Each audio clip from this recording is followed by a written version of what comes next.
Om Jnanatimirandasya Jnananjana Shalakaya Chakshurunmilitam Yena Tasmai Shri Gurave Namaha. Gurave Gaurachandraya Radhikaye Stadalaye Krishnaya Krishna Bhaktaya Tadbhaktaya Namo Namaha. Narayanam Gurum Vande Sharanyam Bhaktavandavam Gaura Madhavishtam Purnam Radha Dasyam Pradayakam Rupanugacharya Varyam Rupamanjari Prishtakam Patita Pavana Bandhavam Yugacharya Narayanam Vanchakalpatarubhyascha Kripa Sindhubhya Evacha Patitanam Pavanebhyo Vaishnavebhyo Namo Namaha.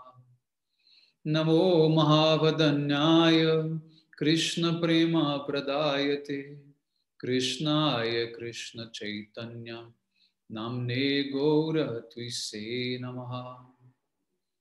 Shama Sundara Shikanda Shekara Ismirahasara Murali Manohara Radhikara Shikamam Kripanide Swapriya Charana Kinkarim Kuru Tapta Kanchana Gaurangi Radhe Vrindavaneshwari Vrishabhanu Sute Devi Pranamami Hari Priye Vrindayi Tulasi Devyai Priyayi Keshava Sacha Krishna Bhakti Prade Devi Satyavatyai Namo Namaha.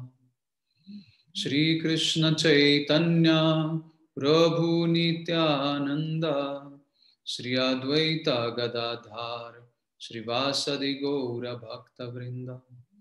Hare Krishna Krishna Krishna Hare Hare Hare Ramo Ramo Ramo Hare Hare. Então, primeiramente, eu gostaria de dar início oferecendo as minhas mais humildes e respeitosas reverências à poeira dos pés de lótus do meu mais amado Gurudeva, Nitya Lila Pravishta Om Vishnupada Paramahamsa Parivrajaka Acharya Astotra Sata Srimad Shila Bhaktivedanta Narayana Goswami Maharaj Shila Gurudeva, e também a todos os nossos mestres do passado, presente e do futuro, e a todos aqui hoje reunidos, as minhas mais respeitosas reverências. Bom, então, pela misericórdia dos nossos mestres,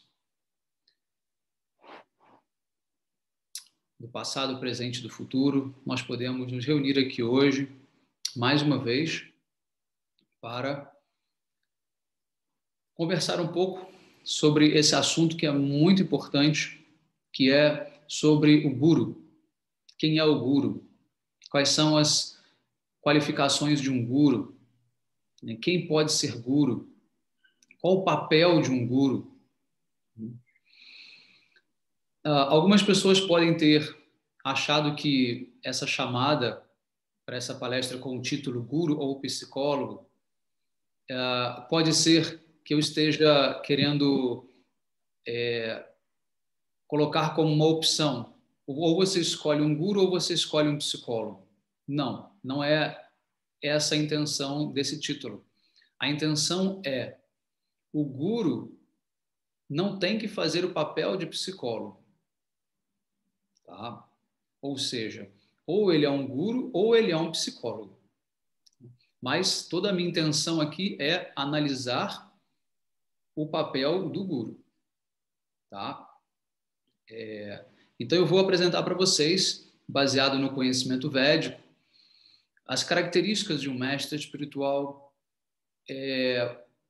qual é de fato a função de um guru, e principalmente o que os gurus da atualidade, os gurus, vamos dizer, mais famosos, os gurus, né, enfim, mais populares, né, o que eles fazem de errado, né, e quais são os gurus autênticos. Isso é muito importante. Então, sem essa a clareza da definição do que é guru, né, da importância do que é ter um guru, né, e do papel do guru, nós não conseguimos avançar espiritualmente. Lembrando que espiritualidade, como eu defini bem naquela palestra sobre o que é espiritualidade, significa tudo aquilo que remete à minha relação com Deus, tudo aquilo que remete à minha relação com o transcendental. Não tem absolutamente nada a ver com me tornar um ser humano melhor moralmente, me tornar uma pessoa mais pacífica, me tornar uma pessoa saudável, buscar a cura do planeta ou buscar a cura dos outros seres. Isso não tem absolutamente nada a ver com espiritualidade, tá bom?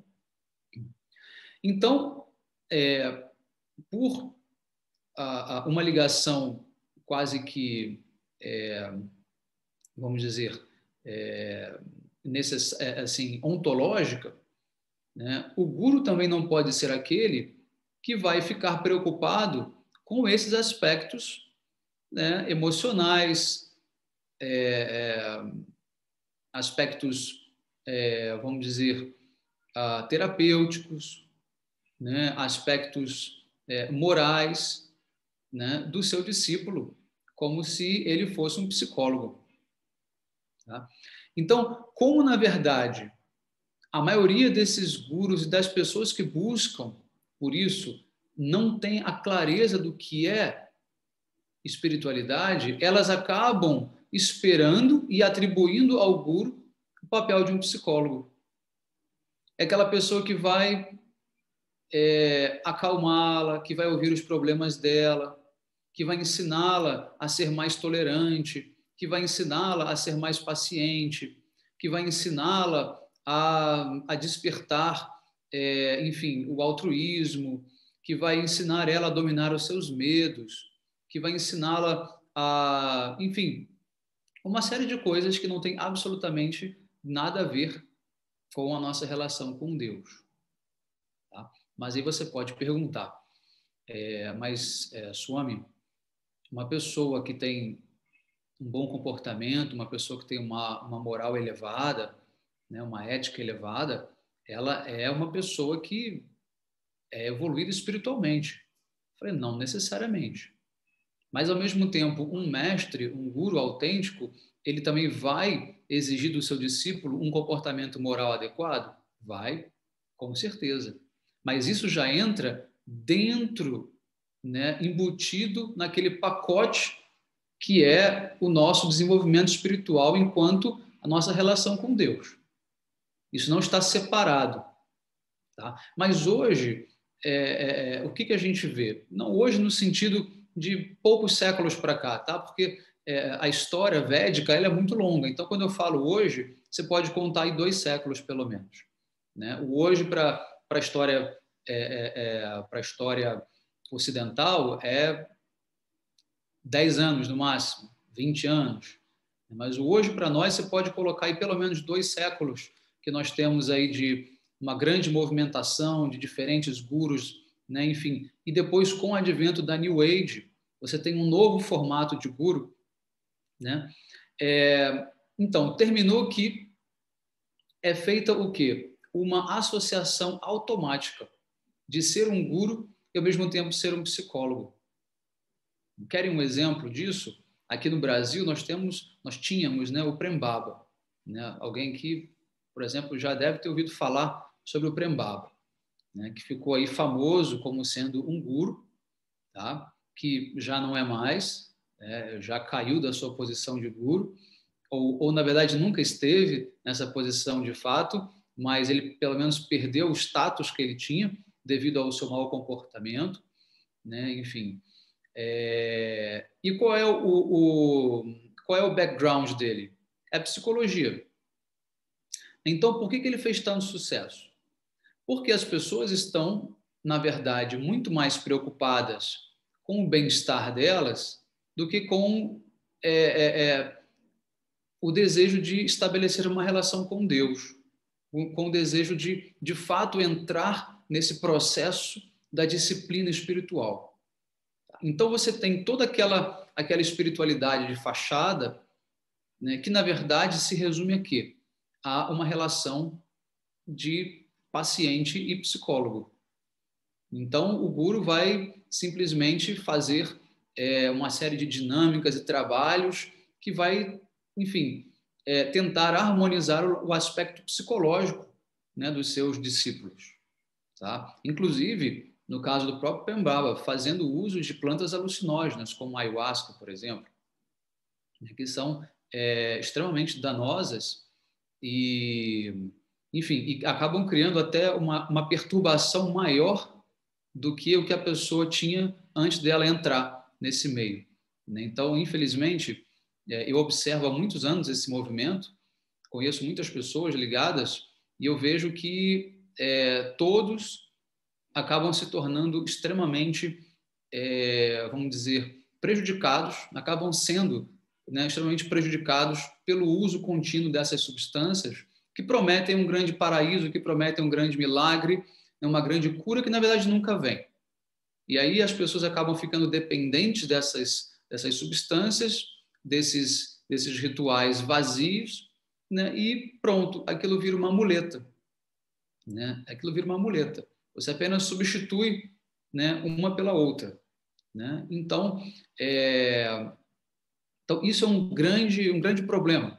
Um grande problema. Porque a espiritualidade está associada a essas práticas que não são práticas de espiritualidade. Né? Terapias, curandeirismo, viagens astrais, relação com extraterrestres, né? Tudo isso não é espiritualidade. Então, ao mesmo tempo, você não pode esperar que um guru, né, cumpra o papel de, né, psicólogo.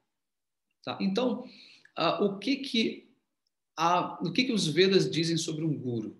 Tá? Então, vamos começar definindo a palavra guru. A palavra guru significa, dentre outros, pesado. Por que pesado? Pesado porque o guru ele tem que pesar mais do que a influência do mundo material sobre você. Se nós colocássemos os dois numa balança, né, a influência de Maya, de Mahamaya, que é a energia material ilusória, e o guru, ele tem que pesar mais. Porque senão ele não consegue vencer, né, essa influência da energia material. Tá? Então, o guru ele precisa ser pesado. O guru precisa trazer gravidade, seriedade, profundidade. O guru não pode ser um animador de circo. O guru não pode ser uma pessoa com gestos, vamos dizer, como se diz, está voltando a palavra, só um minutinho, que tem pessoas tentando entrar aqui e não estão conseguindo.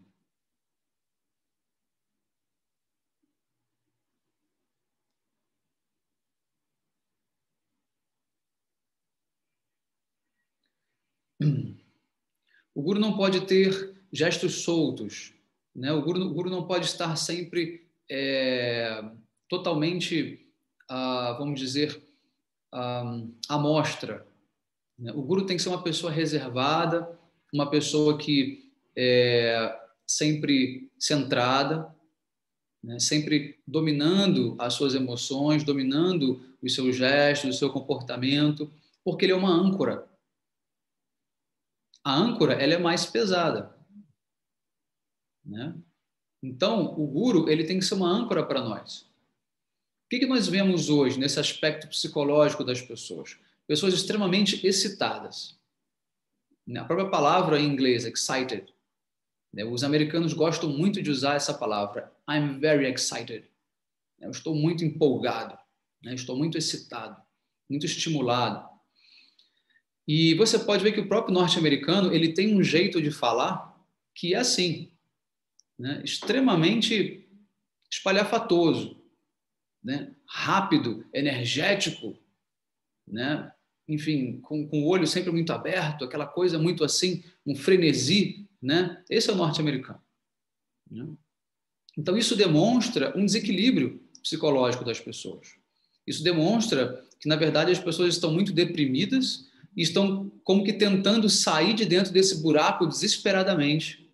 Então, isso se expressa, né, nessas falas, nesses comportamentos very excited.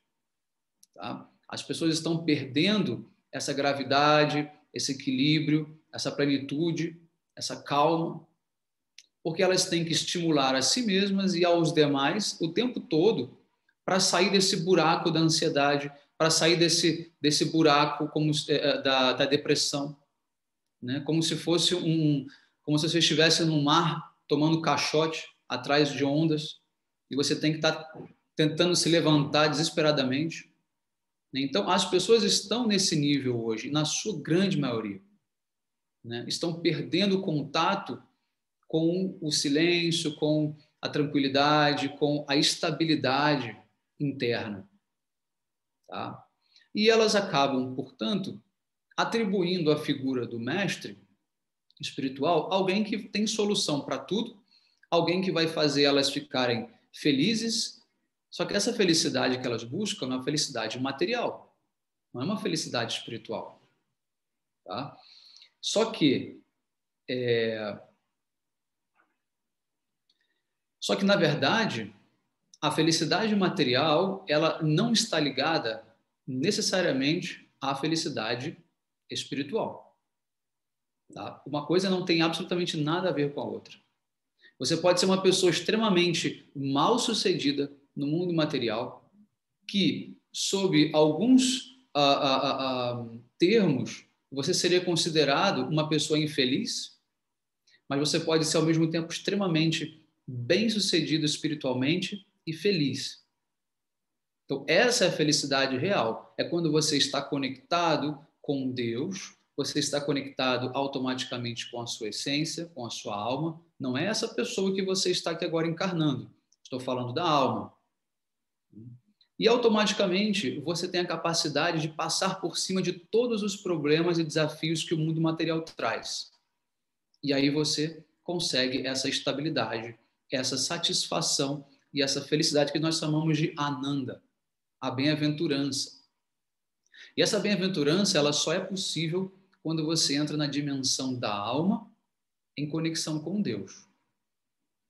Então, o que nós chamamos de felicidade no mundo material, né? Eu consegui realizar todos os meus sonhos, eu consegui comprar tudo que eu queria, eu consegui montar a família que eu sempre sonhei, por isso eu sou feliz. Não, isso não é felicidade. Isso é uma satisfação temporária dos seus sentidos. Você está gratificando os seus sentidos e você está associando isso à felicidade. Tá? E é natural que você também associe isso à figura do mestre. Por quê? Porque se o mestre ele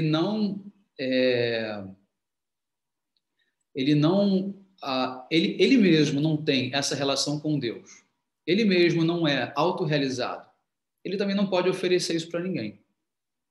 Então, se ele não pode oferecer isso, é natural que ele permita que as pessoas explorem apenas o lado psicológico, o lado material, né? Então, o mestre acaba virando o quê? Um psicólogo, um administrador de negócios e empresas, porque ele mesmo está fazendo negócios, ele vai criar uma grande marca, vai começar a vender produtos de saúde, tapete de yoga, técnicas de meditação, enfim. Ele mesmo vai virar um homem de negócio, né? E os seus discípulos vão ficar o quê? Perdidos naquele ciclo vicioso, buscando o próprio rabo, quando, na verdade, não estão buscando a Deus.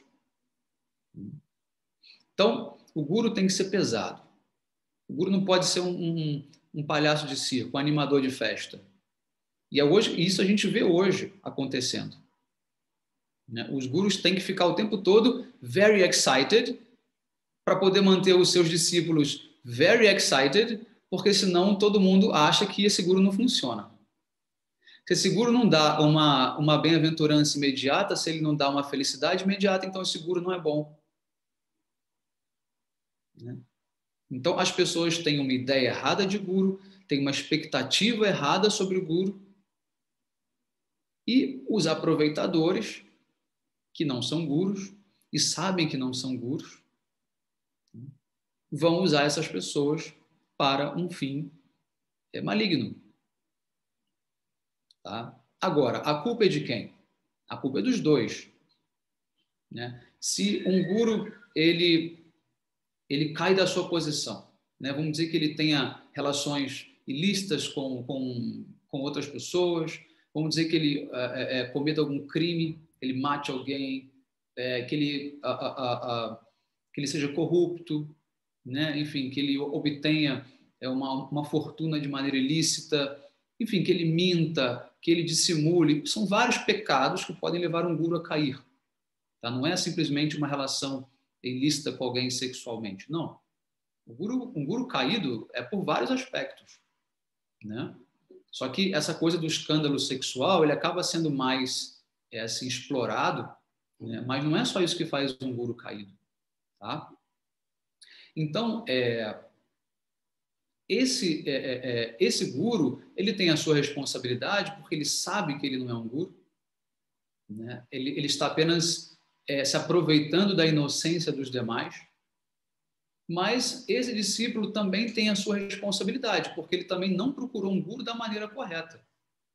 Porque ele se satisfez com a primeira coisa que ele viu. Por quê? Porque, na verdade, agradava a ele. Ah, esse guru é bom por quê? Porque ele me abre concessões. Ele deixa eu fumar, ele deixa eu beber, ele deixa eu fazer sexo ilícito, ele deixa eu fazer um monte de coisa. Mas eu posso depois fazer um ritual, eu me purifico, eu fico bem, né? Eu medito. Não. Então, é um querendo enganar o outro. Não dá para você culpar. Né? Apenas um lado. Geralmente, o guru ele acaba sendo culpado porque ele criou, né, uma situação, uma armadilha, ele deu um golpe.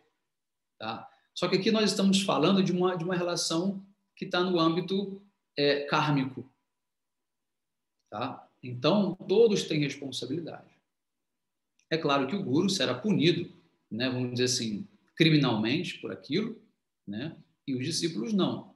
Tá? Mas, karmicamente falando, todos são responsáveis, absolutamente. Tá? Então,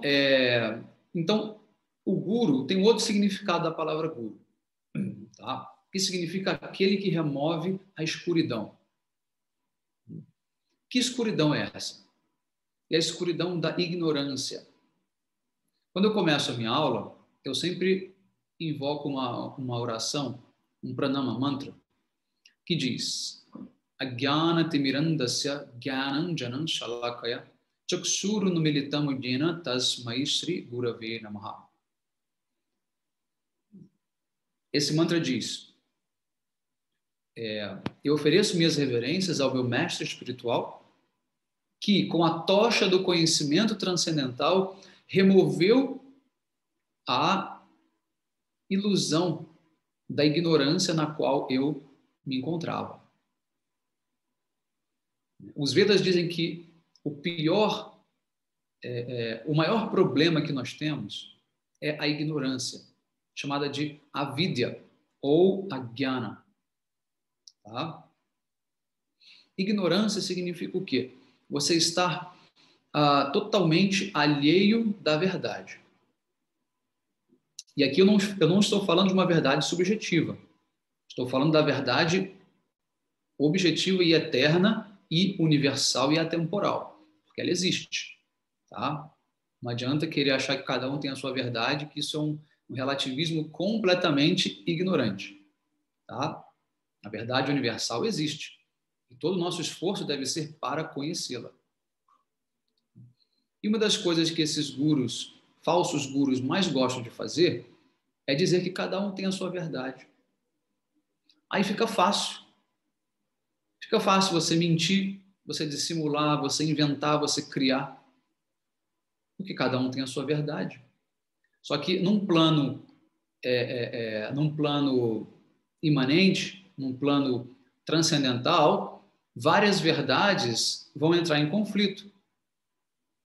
No plano objetivo, né, da criação, no plano divino, transcendental, só há uma verdade, que é a verdade de Deus. Então, todo o nosso esforço deve ser para quê? Sair dessas trevas da ignorância, onde nada se vê, né, para entrar no mundo da luz, que é o mundo que da variedade, da multiplicidade, tá? Do conhecimento diversificado, do conhecimento individualizado. Tá? Então, um dos sintomas desses mestres que não são mestres autênticos é dizer que tudo é um, que todos somos Deus, que todos somos o absoluto. Tá? Por quê? Porque na escuridão não há diferenciação. A escuridão é uma coisa só. Então, quando você está dentro da escuridão da ignorância, você não consegue criar diferenciações, você não consegue ver um objeto aqui, outro ali, outro acolá. Você acha que tudo é igual. E como você não vê a si mesmo, porque está escuro, você acha que você também faz parte da escuridão. É por isso que a maioria desses falsos mestres trazem consigo essa filosofia. A filosofia de que tudo é um, tudo é o mesmo, e que essa aparente diversidade das coisas ela é meramente temporária. Na verdade, nós pertencemos a uma única realidade, que é um grande oceano existencial. Tá? E muito cuidado. Eles utilizam esse argumento, muitas vezes hoje, tentando embasá-lo com conceitos da física quântica. Tá? E não tem absolutamente nada a ver com a física quântica. Tá? Nada a ver. Isso é uma interpretação. Tá? Eu tenho um artigo que fala sobre o Vedanta e a física quântica. Tá? Muito importante vocês lerem esse artigo. Esse artigo está publicado lá no meu site. Tá? Depois eu vou colocar aqui no chat para vocês o endereço. E esse artigo ele foi publicado pelo Florida Valley College, nos Estados Unidos. E é um artigo que traz, tá? É um artigo inédito, na verdade. Tá? Ninguém nunca escreveu algo parecido. E ele me conferiu um título, né, que foi a minha pós-graduação em Bhakti Shastri, tá? Que é uma graduação que tem dentro, vamos dizer assim, da Universidade Védica. Tá bom? Então, nesse artigo, eu vou exatamente separar essa relação de Vedanta com física quântica. Porque não existe. Vedanta é uma coisa, física quântica é outra coisa. Tá? Então, não vou aqui, né, entrar nesse mérito agora, mas é importante que vocês leiam para que vocês, né, se aprofundem nesse assunto. Tá?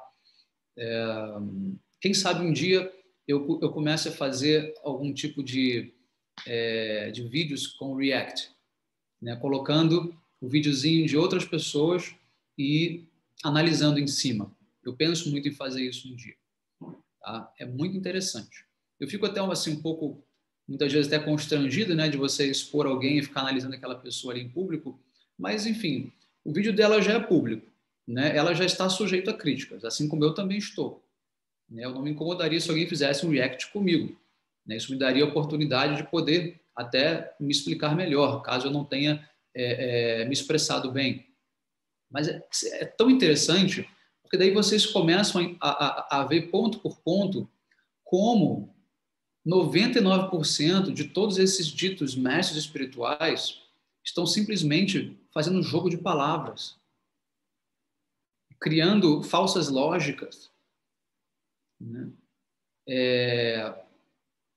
Ludibriando as pessoas com palavras poéticas, né? Com palavras bonitas, né? Com uma voz agradável, aquela famosa voz do radialista em transe, como eu falo, né? Quando se estivesse sempre conduzindo alguém numa meditação ou num relaxamento.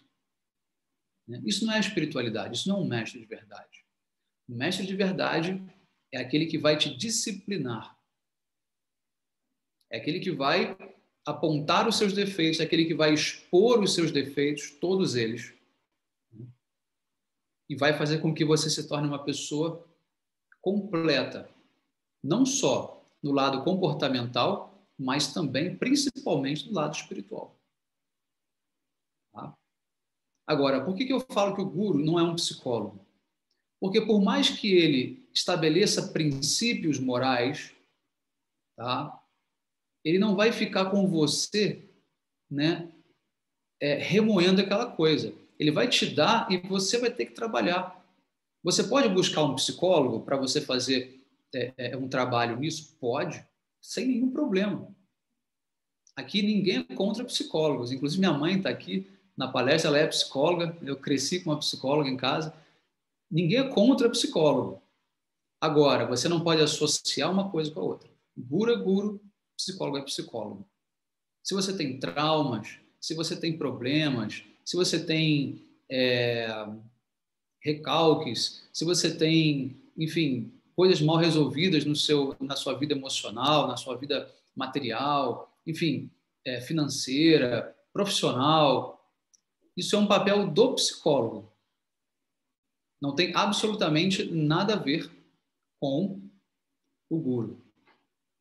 Tá? Isso é muito importante que a gente tenha em mente. Muito importante.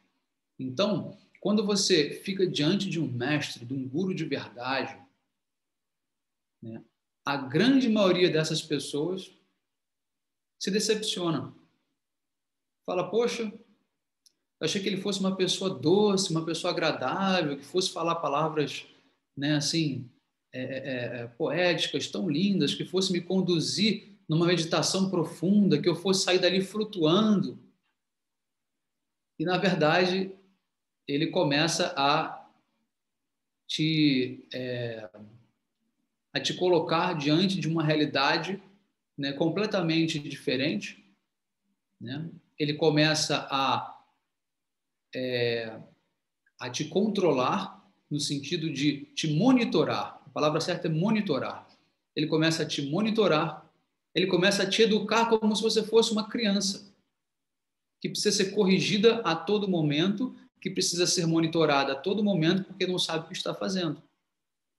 E aí vem o seu ego, e você começa a achar né? Eu sou já praticamente um ser de luz, né? Um mestre ascensionado, eu já sou muito evoluído, né? Eu ouço canções da nova era o dia todo, eu faço meia hora de meditação por dia, eu já sou vegetariano, né? Então tudo isso já, entendeu? Já é o status, né? E aí vem um mestre e começa a te cortar o tempo todo, né? A te polir o tempo todo. E você começa a ficar incomodado, porque você veio ali para ser adulado, você veio para ser elogiado, você veio para ouvir que você é Deus, que você faz tudo de bom. Porque o falso mestre, ele tem que estar o tempo inteiro agradando os seus discípulos, porque senão ele não segura ninguém. Porque o interesse dele é segurar pessoas, é fazer o número maior possível de discípulos para que ele tenha muita fama, muito poder e muito dinheiro. Agora, o mestre de verdade, ele não está nem um pouco preocupado com os seguidores. Ele não está nem um pouco preocupado se você vai gostar ou não do que ele está dizendo. Agora, o que ele vai te dizer é para o seu bem de fato. É o que você precisa ouvir de fato. Tá? Aqui o Pedro Henrique fez um comentário dizendo que tem um documentário que se chama Holy Hell, que fala sobre os novos gurus da nova era. Tem sim, é bem interessante. Tem um outro documentário também que foi feito pelo Vikram, que é um indiano nascido nos Estados Unidos, e ele criou um documentário super interessante, no qual ele se disfarçava de guru. Né? O documentário chama-se Kumari. Eu sempre recomendo todo mundo para ver esse documentário. Tá? Ele é indiano, ele tem feições indianas, né? E o que ele faz? Ele começa a se passar por um professor de yoga, vamos dizer assim, né? Por um yogi, né, que na verdade está fazendo um papel de guru. Tá? Então ele chama alguns amigos e amigas para poder fazer ali um staff dele, e ele começa a se lançar no mercado. E isso ele vai filmando ele mesmo, né? Ele tem toda uma equipe ali, né, que está fazendo documentário, que estão ali se passando como se fossem assessores de imprensa daquele guru, né? E só que na verdade ele está filmando o documentário. Então todas as reações das pessoas, né? Enfim, tudo isso é filmado e depois, quando ele começa a crescer, né, a realmente ter discípulos, pessoas que vão se rendendo a ele, ele começa a inventar várias técnicas, né? Técnica da meditação da bola azul, a técnica, ele cria um mantra, né? O mantra dele chama-se Kumare, tá? Enfim, e ele vai contando, tem uma hora que tem os bastidores, ele vai contando como ele está especulando, como ele está inventando, como aquilo não tem nenhuma base, né, védica, enfim, nada, simplesmente nada, até que ele vai deixando aquilo ficar bem intenso, né? E aí ele resolve, né, depois de alguns anos, acho que uns 2 anos, ele resolve revelar para os seus discípulos, que ele criou um grupo ali de mais ou menos uns 15 a 20 pessoas, ele resolve revelar que ele estava fazendo um documentário, que ele não é guru, que ele é, na verdade, um cineasta, né? E aí, para poder ver a reação das pessoas. Então, ele reúne todo mundo num salão, ele coloca um telão, e nesse telão ele aparece já de barba feita, né, de cabelo curto, porque ele tinha, claro, deixado aquele estereótipo de guru, né, do guru nova era, cabelo grande, barba grande, né, roupa de yoga, aqueles panos enrolados no corpo, né, um tridente de Shiva na mão, porque eles adoram dizer que são Shiva, né, adoram cantar o mantra Shivoham, né, e aí ele começa a revelar para aquelas pessoas. E o resultado é surpreendente. Porque, por incrível que pareça, a grande maioria continua com ele, o tendo como guru, porque, independente da intenção que ele teve, o fato é que deu resultado positivo para aquelas pessoas, né? Aquelas falsas terapias, aqueles encontros loucos que ele criava, e ele continua sendo considerado como guru. Tá? Então, qual que é a minha análise disso?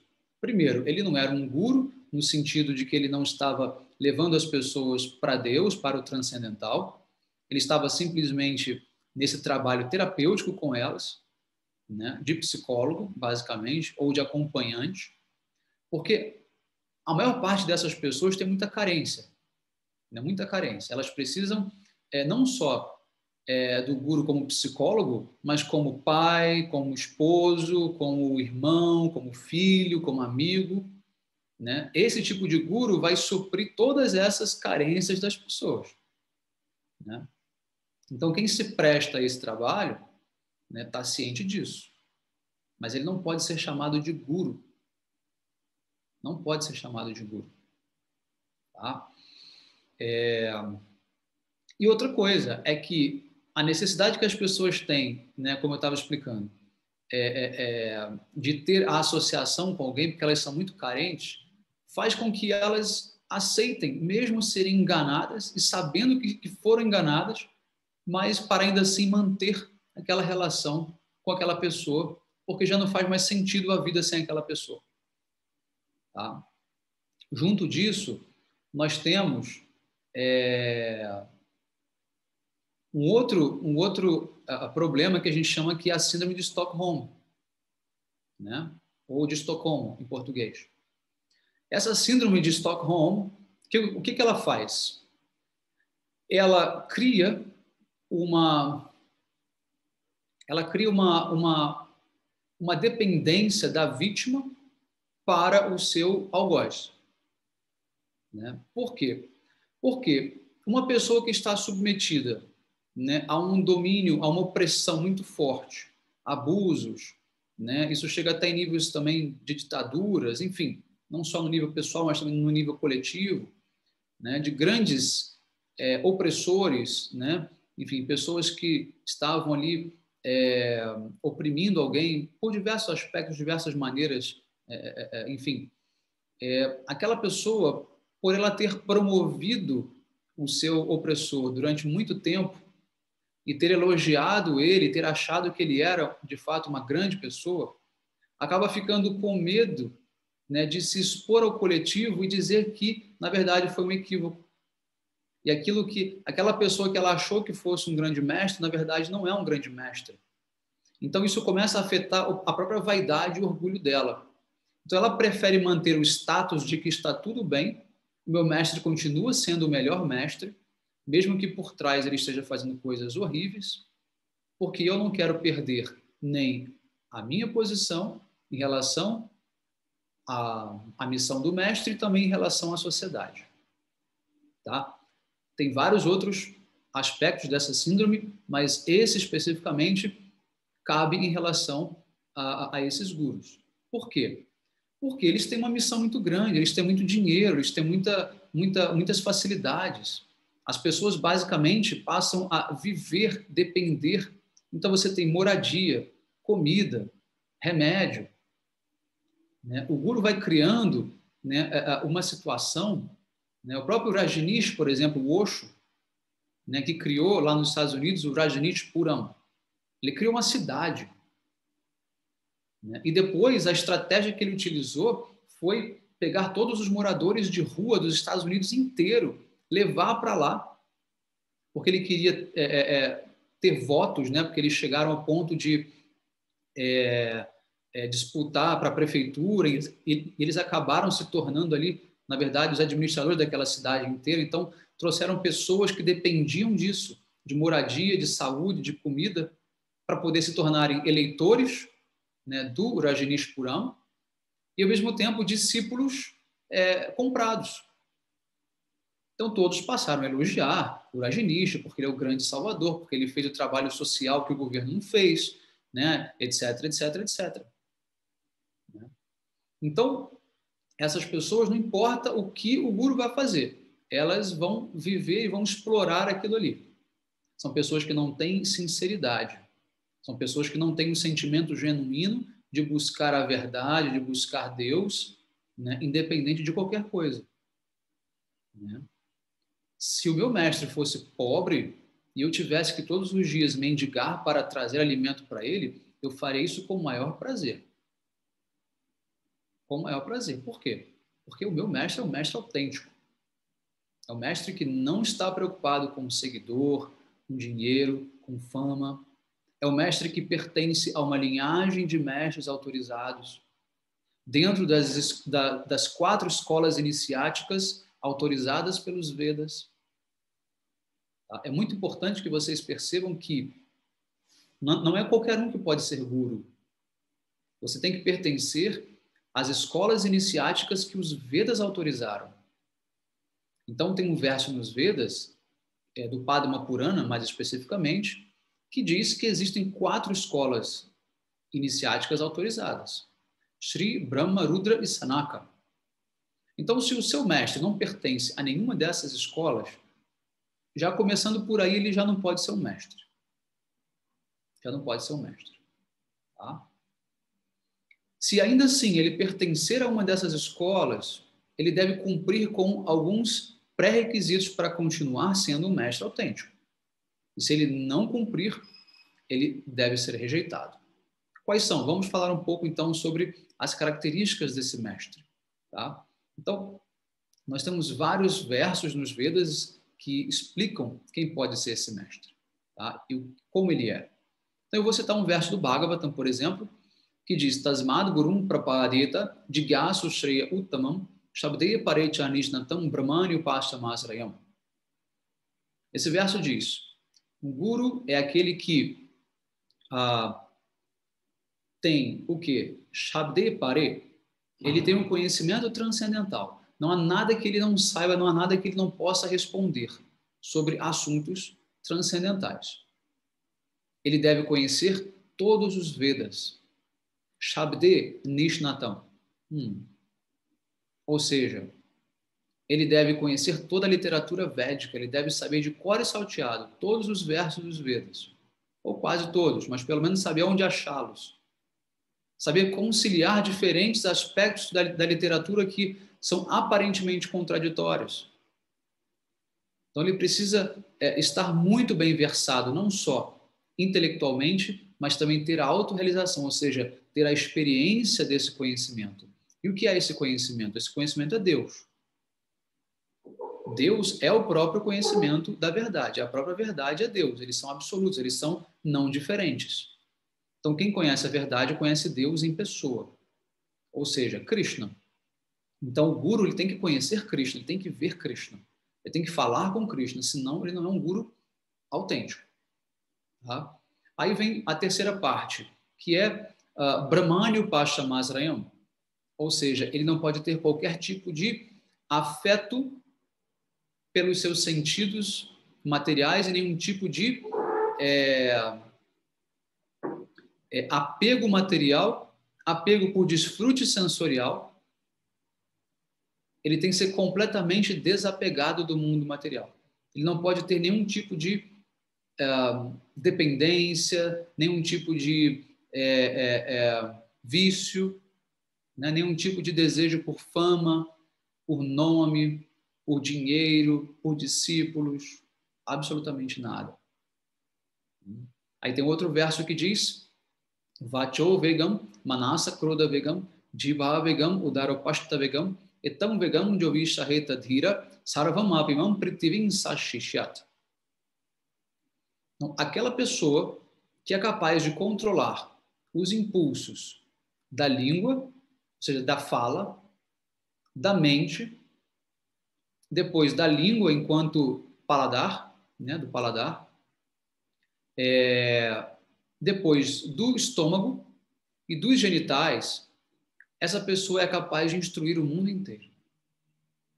Então, nesse verso, que é um verso do Padeshamrita, de Srila Rupa Goswami, você vê que tem uma sequência, né, de coisas a serem, de sentidos a serem controlados. Então, começa pela fala. Primeiro, você precisa controlar aquilo que você fala. Se você não consegue controlar o que você fala, você não vai conseguir controlar o quê? A sua mente. Então, vacho, fala. Manasa, mente. Tá? Então, controlando a fala, você controla a mente. Depois você controla o quê? Jiva. Perdão, a ira, manasa, kroda. Faltou kroda, que é a ira. Então, você controla a fala, você controla a mente, você controla a sua ira. E ao controlar a sua ira, você pode controlar o quê? O seu desejo de desfrutar do paladar, o tempo inteiro estar comendo coisas gostosas, saborosas. Né?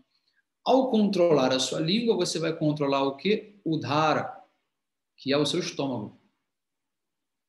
Ou seja, comer demais, comer além do necessário, comer fora de hora, comer além do que o corpo de fato precisa para sobreviver.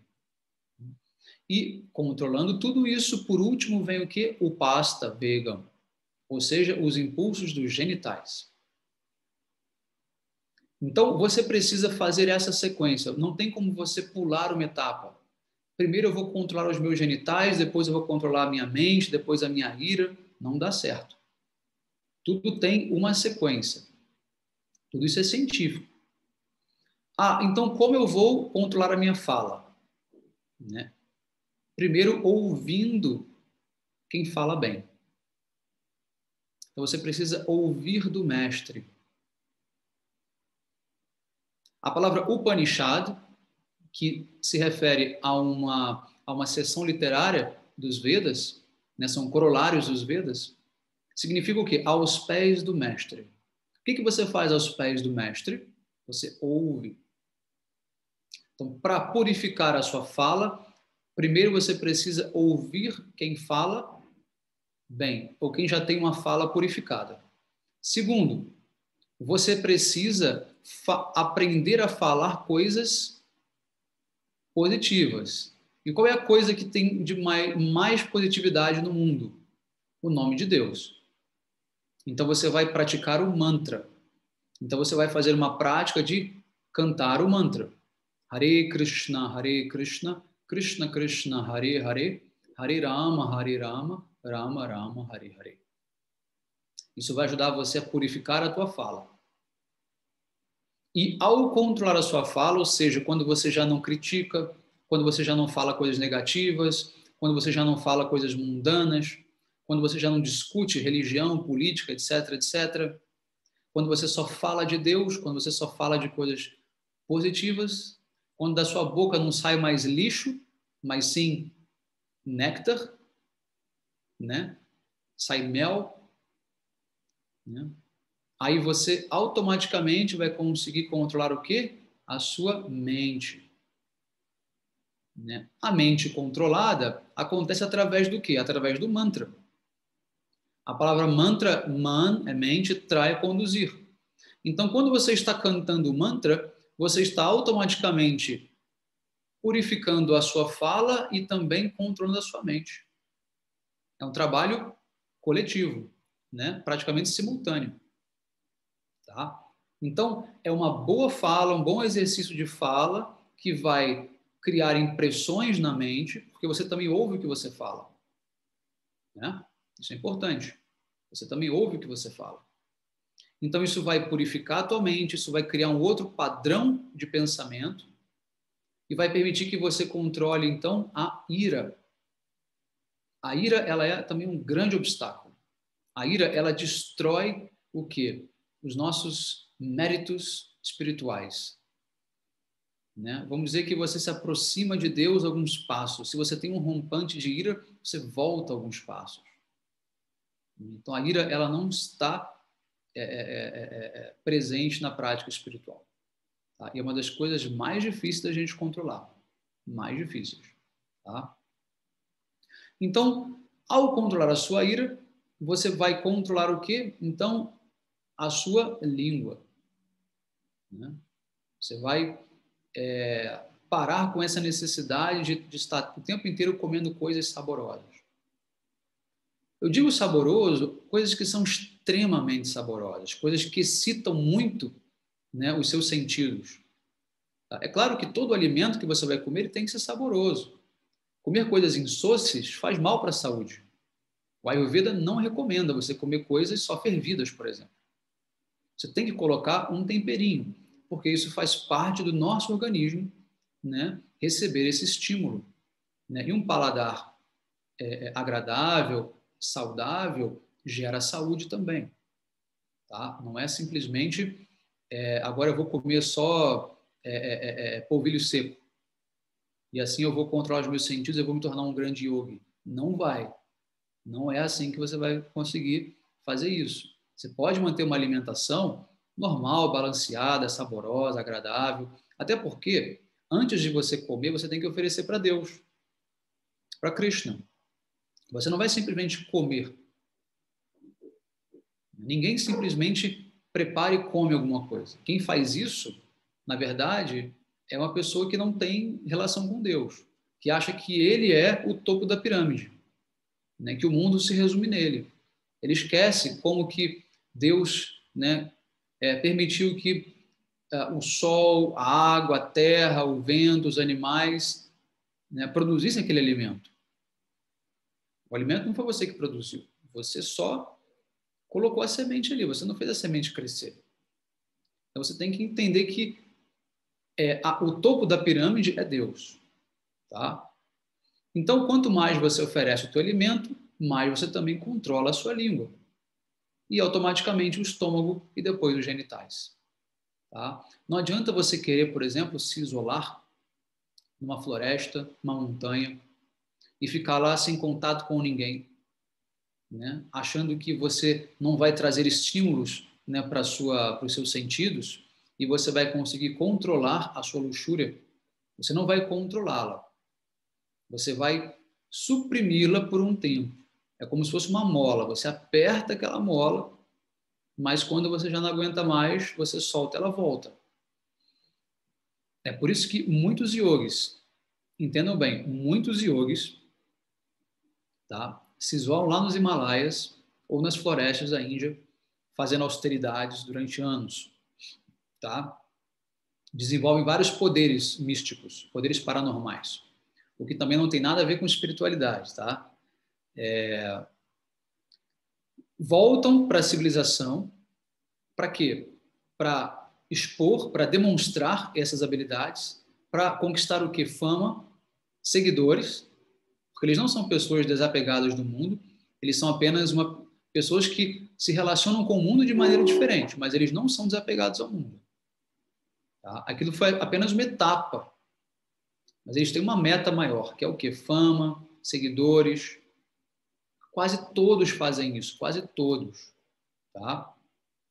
Tem um período de resguardo, de austeridade, para o cara juntar muito poder, né? E poder depois expressar isso e atrair pessoas. Tá? Resultado, quando ele é exposto ao mundo e às relações, né, quando ele é colocado num patamar de adoração muito alto e começa a conquistar muitos seguidores, muita fama, muito dinheiro, muito luxo, pronto. A primeira coisa que vem é a luxúria. Luxúria no sentido aqui sexual. E aí, fatalmente, ele vai ter alguma relação aqui ali ilícita e, como isso é intolerável, né, para a figura de um guru que era para ser renunciado, né, ele acaba caindo. Tá? Tem uma coisa na Índia que é muito interessante, quase ninguém sabe. Tá? Lá, o governo ele apoia, ele patrocina um programa de desmascarar os falsos gurus. É que vocês imaginam, a Índia é um celeiro de gurus, né, entre aspas, né? Isso cria problemas sociais muito sérios, porque os gurus não têm 100 seguidores. Lembrem-se que a Índia tem 1 bilhão e 300 milhões de pessoas. Então, um guru pode ter 100 milhões de seguidores, 500 milhões de seguidores. Nós temos. Sai Baba foi um deles, e outros aí. Então, esse grupo vai de vila em vila, de cidade em cidade, principalmente nas vilas, que são pessoas mais simples, né, que podem ser mais facilmente iludidas pela cultura, né, e ensina para essas pessoas, né, a desmascarar um guru, a entender quem pode ser um guru de verdade, entende? E eu digo para vocês, hoje, 90% dos falsos gurus vigentes, vivos, estão presos na Índia, presos. Então, assim, apesar do governo governo, digo de modo geral, não a administração hoje do Modi, enfim, mas o governo da Índia é socialista há muitos anos. Né? Praticamente desde a sua independência ele é socialista. Ou seja, ele é ateu. Tá? Ele é ateu e está atrelado com os muçulmanos para fazer política. Tá? Então, assim, eles querem derrubar a cultura védica, né, e vão perseguir esses gurus, mas, na verdade, acabam fazendo um bem, né, para a civilização, para as pessoas, né, trazendo o quê? À luz os enganadores. E um guru que é fidedigno, um guru autêntico, ele não vai sofrer nada, ele vai continuar a pregação dele, vai continuar ajudando as pessoas, né, vai continuar fazendo o trabalho dele, né, enfim, né, e tudo vai ficar bem. Tá? Bom, já estamos aqui chegando a 1 hora. Eu não gosto muito de passar de 1 hora, porque é o suficiente para as pessoas terem um conteúdo, né, para poder pensar e depois, enfim, digerir tudo isso, até porque tem outros afazeres também, todo mundo, então eu não gosto de me avançar muito. Tá? Então, só para terminar aqui e abrir para as perguntas, muitas pessoas às vezes criticam, por exemplo, a minha escola iniciática, né, os meus mestres da minha linha, dizendo que nós não fazemos trabalhos sociais. Né? Nós não distribuímos alimentos, nós não construímos hospitais, nós não damos casa para as pessoas, não, enfim, damos remédio para as pessoas de graça, etc, etc. Sim, nós não fazemos isso. Por quê? Porque nós entendemos que o verdadeiro benefício que as pessoas precisam ter na alma delas. É estabelecer essa relação com Deus, com Krishna. Tá? Então, você pode muito bem cuidar do corpo de alguém, né? Dar alimento, dar saúde, enfim. mas esse não é um benefício que de fato as pessoas precisem. E como já tem muita gente fazendo isso, e não tem quase ninguém fazendo o outro lado, que é conectar as pessoas com Deus de fato, nós temos uma visão estratégica da realidade e simplesmente nos focamos naquilo que está em falta. A verdadeira ajuda para as pessoas não é simplesmente comida, casa e remédio, mas é relação com Deus. Isso é o mais importante. Para que ela entenda a dinâmica da vida material, o sentido da vida. Né? E principalmente porque nós também trabalhamos com um princípio que é o princípio do karma. Tá? Então, se um sofrimento veio, é porque você merece. Se a felicidade veio, é porque você merece. Não está nas nossas mãos o seu futuro. E as pessoas querem muito assistencialismo. Isso também é um vício do socialismo. O socialismo incute nas pessoas, né, o fato de que é o Estado que tem que prover. Não é. Cada um é responsável por si. O Estado cobra imposto, rouba da gente o nosso dinheiro, não significa que você vai ter que acreditar no que ele está falando, que ele vai suprir tudo, porque ele não supre, né? Aí você vai lá e vai demandar dele uma coisa que você sabe que ele já não faz e nunca vai fazer. Então esquece isso, né? Foca na tua vida, né? Cuide de você, né? Tente entender o sentido da vida, tente entender que esse mundo material não é a nossa casa. Nós não vamos fazer isso aqui um paraíso nunca. Isso aqui nunca será um paraíso. Esquece esse negócio de reformar o planeta, curar o planeta, isso aí é tudo balela. Deus vai destruir isso aqui em algum momento. Faz parte, é um ciclo, criação e destruição. Se não é você, é Deus quem vai destruir. Tá? Então, procure entender o que é de fato o sentido da vida. O que de fato vai fazer a tua alma se libertar desse ciclo de nascimentos e mortes, entrar na morada eterna de Deus. Né? Esse é o sentido da vida. O resto vem por consequência. E Krishna diz no Bhagavad Gita, Name Bhakta Prayasiti, meu devoto jamais perece. Então, se você tem uma vida dedicada a Deus, você nunca mais vai perecer. Krishna vai dar conta, ele vai cuidar das suas necessidades básicas. Ele promete isso. Ananyas chintaya tomam jejana paripasyate teshanya bhiktanaha yogakshema vahamyaham. Bhagavad Gita, Krishna diz, para aquele que me adora com devoção exclusiva, eu trago o que ele precisa e mantenho o que ele tem. Isso é fé em Deus, isso é relação com Deus. Não é aquela relação de negócios, né? Pedindo tudo para Deus. O que a gente mais ouve hoje é, Jesus operou na minha vida, ganhei um carro novo. Bom, o que Jesus tem a ver com o seu carro, com a sua vida? Você acha que Jesus para olhar para a tua vida, para ver que você precisa de um carro? Você acha que Jesus está preocupado com isso? Então você não entendeu Jesus.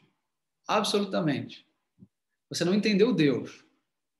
Deus não tem nada a ver com a sua vida aqui na Terra. O que você faz, o que você deixa de fazer, não é da alçada de Deus. Deus vai reciprocar com você se você quiser amar e servi-lo. Agora, o que você ganha, o que você perde, isso é seu karma. Isso é fruto das suas ações, positivas e negativas. Tá? Então, não associe uma coisa com a outra. Não associe Deus com sucesso material, não associe guru com psicólogo. Ok? Essa é a mensagem de hoje. Muito bem. Eu vou então aqui abrir o chat, vou ler um pouquinho.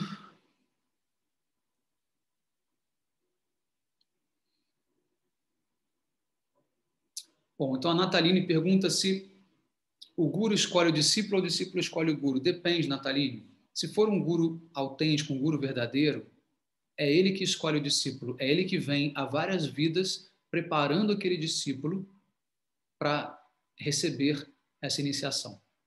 Não tem aquele velho ditado? Quando o discípulo está pronto, o mestre aparece? Então, o guru autêntico, ele está te acompanhando. Ele está te monitorando. E ele vai criar as situações para que você possa chegar até ele. Porque você é uma alma condicionada, você tem sentidos limitados. Como é que você pode decidir o que é certo e o que é errado? Então, para a escolha de um guru verdadeiro, de um guru que está conectado com Deus, de fato, que é um representante de Deus na Terra, né, nós não escolhemos, é ele que escolhe. Você acha que você escolheu, mas na verdade você já foi induzido, né, por uma força, né, espiritual a chegar até aquele guru, de acordo com a sua qualificação. Agora, se o guru não é um guru verdadeiro, se é simplesmente um ser humano brincando, aí o discípulo é que escolhe, que o discípulo também está brincando. Né? Se o discípulo não estiver preparado, se ele não tiver sinceridade, esquece, ele não terá um guru autêntico. Tá? A Maria Fernanda pediu para colocar o nome do documentário. Bom, o documentário que eu mencionei é o Kumare, do diretor Vikram. Você pode encontrar pelo Amazon, Netflix, não sei, no YouTube, talvez. Bom, tem um outro documentário muito bom que eu posso dizer para vocês que está na Netflix, que é o Wild Wild World, que é um documentário sobre o Rajneesh, sobre o Osho, tá? Que é um grande farsante também, grande farsante, né? Assim como o Sai Baba, assim como vários. Né? O Tony pergunta, um devoto discípulo pode ensinar um iniciante com um facilitador ou já devo iniciar com um mestre? Quero saber também se as instituições oficiais são confiáveis. Então, alguém tem que te levar para esse mestre. Não é o mestre que vem até a sua porta, né? Bom, às vezes até acontece, mas, de certa forma, você vai ter intermediários. Esses intermediários são os tentáculos do guru. O guru envia os seus pregadores, que é o meu caso, por exemplo. Eu não sou um guru. Eu não sou um devoto puro, eu não sou uma alma autorrealizada, eu não sou perfeito em absolutamente nada. Mas eu sou um enviado do meu mestre. Eu posso falar em nome dele, eu posso atrair as pessoas para ele, né? E aí as pessoas vão se realizar com ele. Tá bom? As instituições oficiais, eu não sei o que você chama de oficiais, aí tem que ver, cada instituição é uma coisa, né? Você tem que fazer uma análise e ver, de acordo com aquilo que eu dei como parâmetro, né? Pertencer a uma sampradaya oficial, né? O guru seguir pré-requisitos, né? Tudo isso, tá? Aí você vai ver. O Antônio pergunta, o guru tem que ser um mestre carismático para com os discípulos? Não necessariamente. Tá? Logo no começo eu falei, ele não tem que agradar o discípulo. Ele não está aqui para fazer amizade com o discípulo. Ele não está aqui para querer ter a simpatia do discípulo, até porque o discípulo já tem que ser simpático automaticamente, porque ele elegeu aquela pessoa como mestre. Ele tem que estar pronto para aceitar qualquer coisa que o mestre faça. Agora, aquela coisa que tem muita gente que fala, isso é uma opressão, porque o mestre explora o discípulo. O mestre não explora nada. Ele não vai mandar você pular de um prédio, não vai mandar você dar todo o seu dinheiro para ele. Isso não existe. Tá? Isso não existe. Agora, ele vai te colocar em xeque a tua personalidade, o teu falso ego. Né? Ele vai tentar fazer com que você mude a tua visão e, muitas vezes, para isso, tem que ser um remédio amargo. Né? Tem que ser umas boas palmadas no seu ego. Tá? Então, é bem nesse sentido. O Alberto diz, alguns são bilionários, com certeza. Com certeza.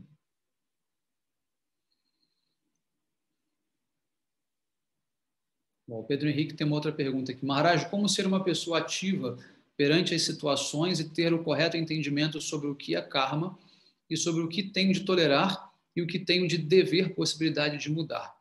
É um grande desafio. Tá? A princípio, você vai tendo esse discernimento à medida em que você amadurece espiritualmente. Tá? Isso aí vem com a experiência. Agora, como pressuposto, nós sempre devemos tentar mudar. Tá? Sempre. Tá bom? Mas, quando não for possível, aí você vai entender que esse é o teu karma e não tem mais como e tem que aceitar e tem que ficar satisfeito. Certo?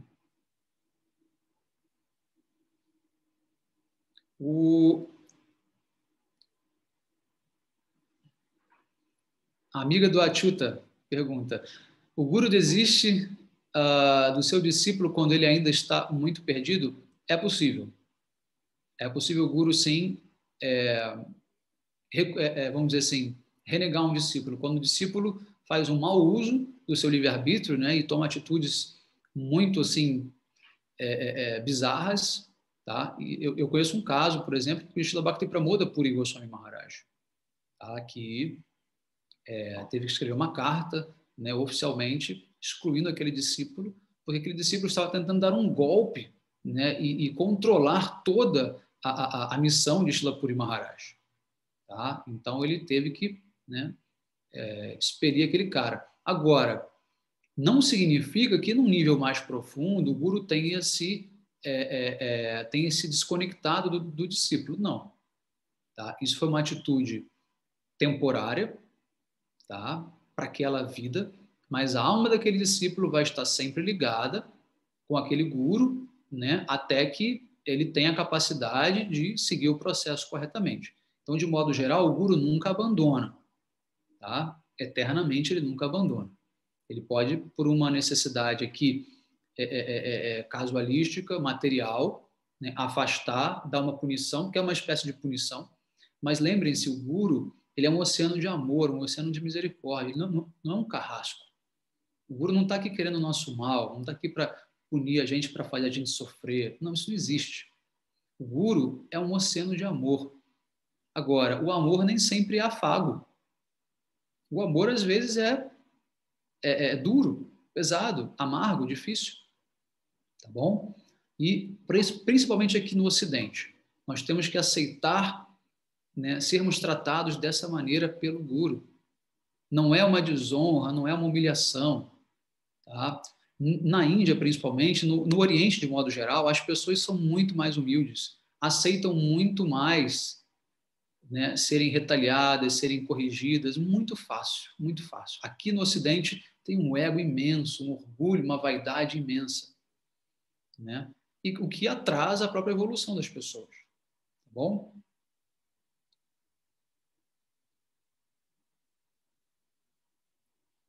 O Charles pergunta qual é o outro documentário que eu falei. Eu vou escrever aqui.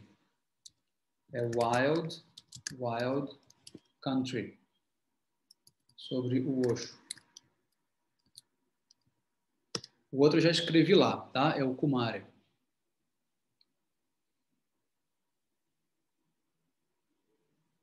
A Maria Aparecida diz: eu que não dava nada por mim, sinto-me abençoada por estas revelações. Acho que esta experiência chama-se néctar. Gratidão.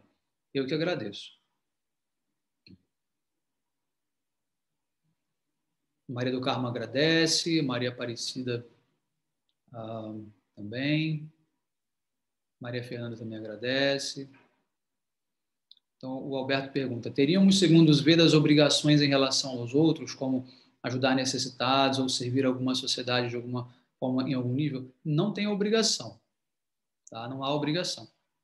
Mas, se você quiser fazer, você pode fazer. Só que isso entra na categoria de karma, né? Isso não é bhakti. Tá? Isso vai gerar karma positivo? Vai, mas isso vai te prender ao mundo material. Tá?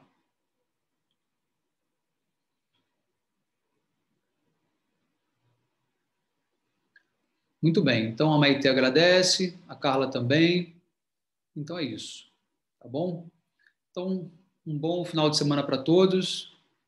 Nos vemos, então, na semana que vem. Hare Krishna, a aula vai estar gravada. Mais um anúncio para vocês, antes que eu me esqueça. Estou lançando hoje o meu curso do Conhecendo o Vedanta Módulo 1, já é a segunda rodada desse curso. Terminando aqui, eu já vou fazer os arranjos para poder estar disparando nas redes. Tá? Quem já participou pode participar de novo. Quem não participou, é uma grande oportunidade, vai ser uma grande imersão. Tá? São 3 finais de semana, com 4 horas de duração cada final de semana. Então, um total aí de 12 horas de curso, tá? Bem intenso. Divulguem, né? Compartilhem com os seus amigos, parentes. Tá? E eu vou compartilhar aqui no chat com vocês as minhas redes sociais, tá? E também o link para doações, caso você deseje fazer alguma doação para ajudar no meu trabalho. É muito importante também. Qualquer valor, tá? Será sempre muito bem-vindo. Há duas possibilidades de você fazer doações. Uma é uma assinatura mensal, de um valor que vai de 11 a 501 reais. Você pode escolher, ele tem várias opções. Ou uma doação espontânea, tá? De qualquer valor a qualquer momento. Então, é só você seguir o link, eu já coloquei aqui no chat o cartaz, tá bom? E contem sempre comigo para o que vocês precisarem, me escrevam pelo WhatsApp, por e-mail, sou muito acessível, tá bom? E assistam as minhas aulas lá do canal. Lá no canal é onde eu aprofundo esse conhecimento da relação com Deus, né? Essas palestras aqui, elas são apenas introdutórias, tá? Não dá para eu misturar dois assuntos porque são pessoas de níveis diferentes, né? Então, quem quiser se aprofundar, vai lá no canal, tem mais de 600 aulas, quase 700 já, tá? Muitas playlists, muita variedade de conhecimentos sobre Bhakti Yoga, sobre Krishna, sobre cultura védica, tá bom? E deixa o seu comentário, deixa o seu like, é importante, porque o canal movimenta, gera mais algoritmo para o canal, né? Outras pessoas poderão entrar em contato também, tá certo? Segue o canal também, é importante. Vai nas redes sociais, segue também, deixa um like, faz um comentário, tá bom?